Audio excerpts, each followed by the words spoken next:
On October 15, 1941, Frederick Biesterfelt, an American soldier who was stationed in Camp Callan, California, wrote a letter to Evelyn Birkby, a school teacher in Iowa.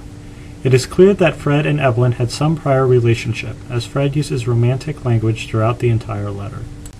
Fred begins the letter by stating that, once again, my mind goes back home to the girl of my dreams.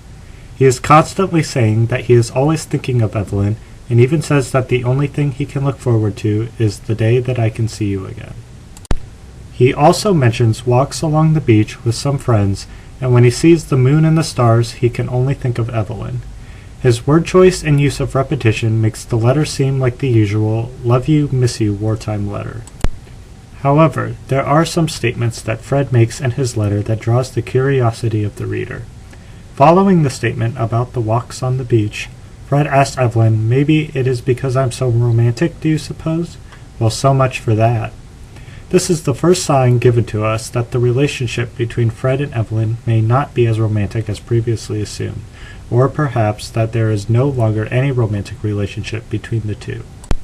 Fred later mentions that he will try and get a school for you out here if you aren't married by that time.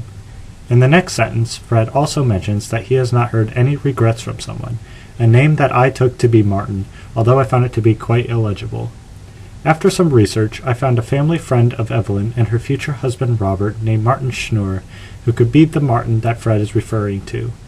This line casts the most doubt on the status of the relationship between Fred and Evelyn, although it is apparent that Fred either still believes that this relationship is ongoing or would like it to resume.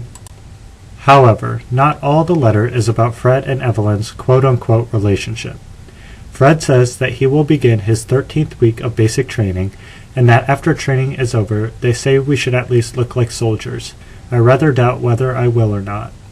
This is the first and only sign we see of insecurity in Fred, and it reminds us of the reality and feelings of drafted soldiers during World War II. However, this is quickly forgotten, as within a few sentences, Fred launches back into a discussion of his and Evelyn's relationship.